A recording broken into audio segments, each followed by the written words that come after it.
ఓం అవిద్యానామంతస్థిమిరమిహిరద్వీపనగరీ జడానాం చైతన్యస్థబకమకరందశ్రుతిఝరీ దరిద్రాణాం చింతామణిగుణనికా జన్మజలధౌ నిమగ్నానాం దంష్ట్రామురరిపువరాహస్య భవతి శుక్లాంబరధరం విష్ణుం శశివర్ణం చతుర్భుజం ప్రసన్నవదనం ఛాయేత్ సర్వవిఘ్నోపశాంతయేత్. వందే గురుపదద్వంద్వమవాన్మనసగోచరం రక్తశుక్లప్రభామిశ్రమతర్క్యం త్రిపురం మహః. సానందమానందవనే వసంతం ఆనందకందం హతపాపబృందం వారాణసీనాథమనాథనాథం శ్రీ విశ్వనాథం శరణం ప్రపద్యే. విశ్వేశం మాధవం ఢుంఢిం దండపాణించ భైరవం వందే కాశీగుహాం గంగాం భవానీం మణికర్ణికాం. హర నమః పార్వతీపతయే హర హర మహాదేవ శంభో శంకర.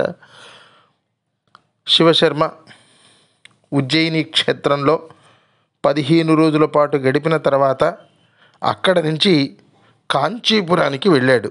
కాంచీపట్టణం 3 లోకాల కంటే కూడా భూలోక భువర్లోక సువర్లోకములనేటటువంటి ఈ 3 లోకముల కంటే కూడా ఎంతో అత్యంత ప్రకాశవంతమైనటువంటి పట్టణం. ఆ కాంచీ పట్టణంలో నివాసం ఉండేటటువంటి మానవుల్ని లక్ష్మీనారాయణుడు ఈ లోకంలోనూ పరలోకంలోనూ కూడా సంపన్నులుగా చేస్తాడు. అంతటి మహాకాంతివంతమైనటువంటి కాంచీపురాన్ని చూసి శివశర్మ కూడా ఎంతో కాంతివంతుడయ్యాడు. కాంచీపురంలో కాంతి విహీనుడైనటువంటి వాడు ఒక్కడు కూడా ఉండడు. మోక్ష విద్యకు మూలపీఠం కాంచి, అద్వైత విద్యకు ఆధారస్థానం కాంచి, ఆదిశంకర భగవత్పాదులు అధిష్ఠించినటువంటి కంచి కామకోటి పీఠం ఉంది అక్కడ. కాంచి అంటే మొలనూలు, ఆడవారికైతే వడ్డాణం. అత్యంత ప్రధానమైనటువంటి కామాక్షి అమ్మవారు కొలువై ఉన్నటువంటి శక్తి క్షేత్రం కాంచి. పరమ పూజ్యమైనటువంటి ఆదిశంకర భగవత్పాదుల వారు దేహ విముక్తి చెందినటువంటి పుణ్యస్థలం కాంచీపురం.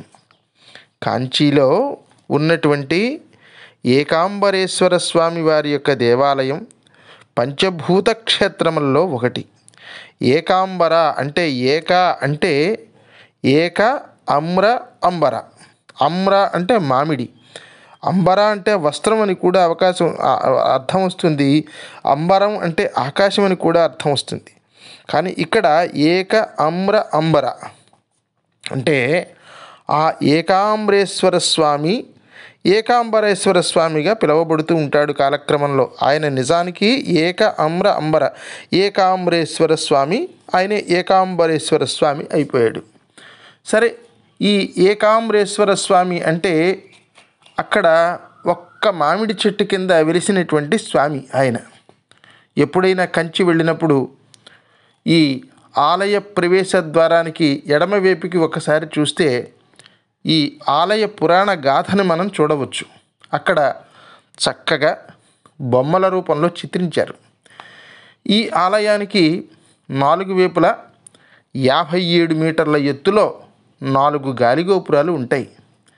దేవాలయం లోపల 1000 స్తంభాల మంటపం ఉంటుంది. ఆలయంలో 1008 శివలింగాలు ప్రతిష్ఠ చేయబడి ఉన్నాయండి.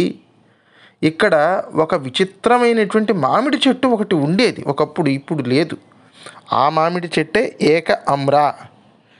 సరే, ఆ మామిడి చెట్టు సుమారుగా 3500 సంవత్సరాలు బ్రతికినట్లుగా చెప్తారు. అయితే ఆ మామిడి చెట్టు యొక్క ప్రత్యేకత ఏమిటి అంటే ఆ చెట్టుకి 4 దిక్కుల్లోని 4 కొమ్మలు ఉండేవి. ఏ 4 కొమ్మలు ఉంటే అలా కాదు, చాలా ఉంటాయి కొమ్మలు. అయితే 4 దిక్కుల్లో ఉండేటటువంటి 4 కొమ్మలకి 4 రకాల రుచులు గల మామిడి పళ్ళు పండేవిట ఒకేసారి. తూర్పు దిక్కున ఉన్నటువంటి మామిడి పండు, ఆ కొమ్మలకి పండినటువంటి మామిడి పళ్ళు ఒక రుచిగా ఉండేవి. అలాగే దక్షిణ దిక్కుగా ఉన్నటువంటి కొమ్మలకి పండినటువంటి పళ్ళు అవొక రుచిగా ఉండేవి. పశ్చిమ దిక్కుగా ఉన్నటువంటి కొమ్మలకి పండిన పళ్ళు ఒక రుచిగాను, ఉత్తర దిక్కుకి ఉన్నటువంటి కొమ్మలకి పండినటువంటి పండ్లు మరో రుచిగాను, ఇలాగ 4 దిక్కుల్లో ఉన్నటువంటి కొమ్మలకి పండినటువంటి పండ్లు 4 రుచుల్లో ఉండేవిట. 4 రుచులు గల మామిడి పళ్ళు పండేవి ఆ చెట్టుకి. సంతానం చాలా కాలం పాటు కలగనటువంటి దంపతులు ఈ చెట్టు దగ్గరికి వెళ్ళి తనంత తానుగా పండి రాలినటువంటి ఒక పండు తీసుకుని ఆ పండు తింటే అచిరకాలంలోనే వాళ్ళకి సంతానం కలిగేదిట. ఇప్పుడు ఆ చెట్టు లేదు, కానీ ఆ చెట్టు యొక్క కాండాన్ని ఒక అద్దాల పెట్టెలో ఉంచి దేవాలయం వారు భద్రపరిచారు. ఆ చెట్టు జాగాలో ఇప్పుడు కొత్తగా ఇంకో మామిడి చెట్టు నాటారు. ఈ మామిడి చెట్టు కింద పార్వతీ పరమేశ్వరులు వధూవరులుగా దర్శనం ఇస్తారు. మరీ ముఖ్యంగా పార్వతీదేవి ఒడిలో కుమారస్వామి వారు కూర్చుని ఉంటారు. ఇంకొక విశేషం ఏమిటంటే, పార్వతీదేవి ఇక్కడ ఉన్నటువంటి మామిడి చెట్టు కింద తపస్సు చేసింది. అమ్మ తపస్సు చేస్తుంటే అయ్యవారు శివుడు ఆవిడను పరీక్షిద్దామని అనుకున్నట్ట. అవును కదండి, ఆయన కాకుండా, ఆ స్వామి కాకుండా, ఆ శివుడు కాకుండా ఇంకెవ్వరైనా ఆ జగన్మాతని పరీక్షించగలరా? సరే, పరీక్షిద్దాం అనుకున్నాడు. అనుకుని శివుడు ఏం చేశాడు, అమ్మని పరీక్షించడానికని ముందుగా అగ్నిని పంపించాడు అక్కడికి. అప్పుడు అమ్మ ఏం చేసిందంటే, విష్ణుమూర్తి శివుడితో మాట్లాడి, అంటే శివుడికి విష్ణువుకి మ్యూచువల్ అండర్స్టాండింగ్స్ చాలా ఎక్కువలేండి. శివుడితో మాట్లాడి, శివుడి నెత్తి మీద ఉన్నటువంటి శంభోర్మకుటభూషణం కదా ఆయన, ఆ చంద్రుడి యొక్క చల్లని కిరణాలు ప్రసరింపచేసి చల్లార్చేసేట. ఎవరు? విష్ణుమూర్తి శివుడితో మాట్లాడి శివుడే పంపించాడు అగ్నిని. సరే, ఇది అయింది. ఇది అయిపోయిన తర్వాత మళ్ళీ ఆ మహాదేవుడు ఈసారి పార్వతీ అమ్మ మీదకి, తపస్సు చేసుకున్నటువంటి ఆ పార్వతీ అమ్మవారి మీదకి గంగని ప్రవహింపజేశాడు. అప్పుడు పార్వతీదేవి గంగమ్మతో అన్నది, గంగా, నువ్వు నేను మనిద్దరం కూడా శివుడికి భార్యలమేనే అని గంగతో చెప్తే, ఆ గంగమ్మ పార్వతికి మనిద్దరం పైగా అక్కచెల్లెళ్ళం కూడా కదా అని చెప్పింది, గుర్తు చేసింది. అప్పుడు ఆ గంగమ్మ పార్వతీదేవికి ఏ హాని కూడా తలపెట్టకుండా గాఢంగా ఆలింగనం చేసుకున్నారు అక్కచెల్లెళ్ళిద్దరును. సరే, శివుడి పెట్టినటువంటి పరీక్షలలో నెగ్గింది పార్వతీదేవి. అలా నెగ్గినటువంటి పార్వతీదేవిని ఆశీర్వదించాడు శివుడు.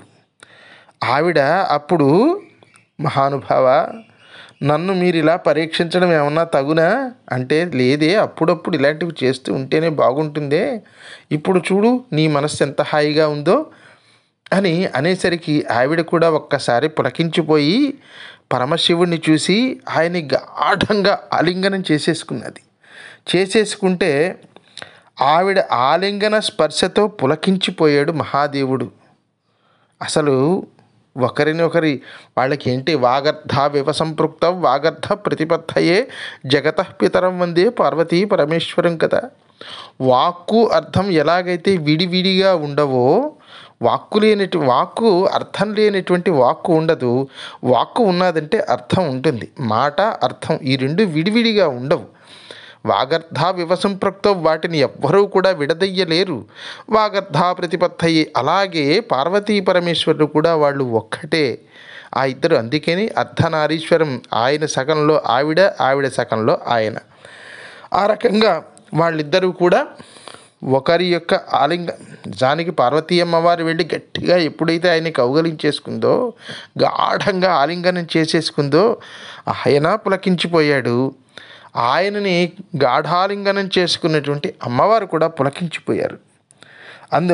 అందువల్ల ఈ రకంగా జరిగింది ఈ కాంచీపుర క్షేత్రం. ఈ క్షేత్రంలో శ్రీ మహావిష్ణువును వామనమూర్తిగా పూజిస్తారట. ఇక్కడ శ్రీ మహావిష్ణువు యొక్క దశావతారాలలో ఒకానొక అవతారమైనటువంటి వామన అవతారాన్ని, ఆ వామనమూర్తిగా శ్రీ మహావిష్ణువును ఈ కాంచీపుర క్షేత్రంలో పూజిస్తారట.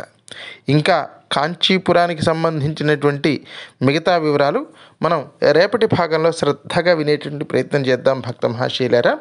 అంతవరకు స్వస్తి ప్రజాభ్య పరిపాలయంతాం న్యాయేన మార్గేణ మహిమహీషా. గో బ్రాహ్మణేభ్య శుభమస్తు నిత్యం. లోకా సమస్తా సుఖినో భవంతు. సర్వే జనా సుఖినో భవంతు. హర నమః పార్వతీపతయే. హర హర మహాదేవ శంభో శంకర.